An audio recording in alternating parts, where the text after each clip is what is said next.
What do we know about this Petya ransomware? Well, we know it operates just like the WannaCry ransomware of a month or so ago, and that is that it self-perpetuates on the internet. It finds an infected computer, goes out on the internet and tries to find other computers to infect.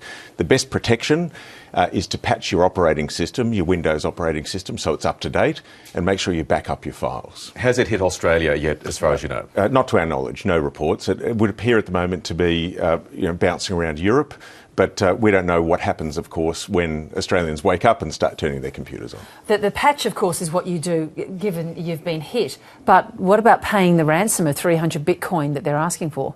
Well, firstly, we should always be patching our computers, whether you're running a corporate network. That's much harder, of course. You've got to make sure you have a routine. If you're at home, pretty easy just to automate those things.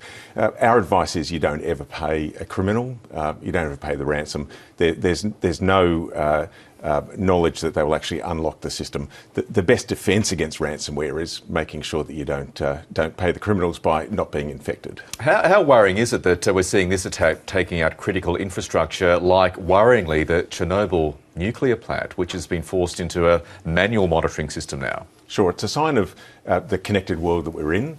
The WannaCry incident of a month or so ago was a wake-up call for us on how this can start impacting across networks. We've always known it could happen.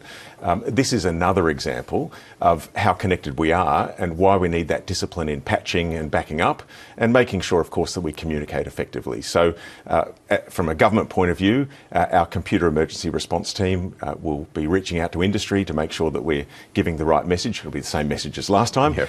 And the Australian Signals Directorate, of course, will be working with government agencies to make sure that we're as protected as we can be. At this early stage, can we tell whether this is a state-based attack or individual criminals?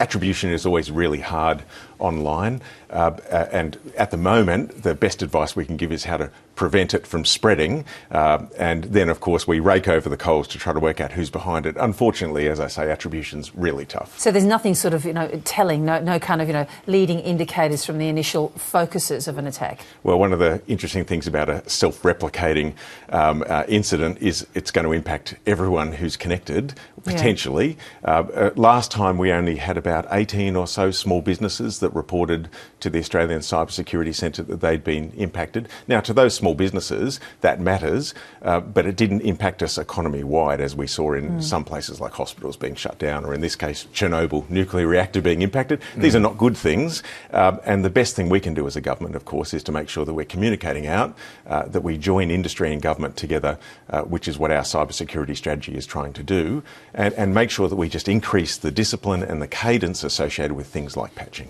We can put all these patches in and take hopefully preventative measures, but Alistair, sadly, will we see more and more of these attacks, given this is only happening, some weeks after that WannaCry attack? Well, I think, Michael, it's just a sign again of how connected we are as a community, and we're not going to be less connected in time. That means we need to step our efforts up to protect ourselves. Alistair, good to have you on the program. Thank you. Thanks. Thank you.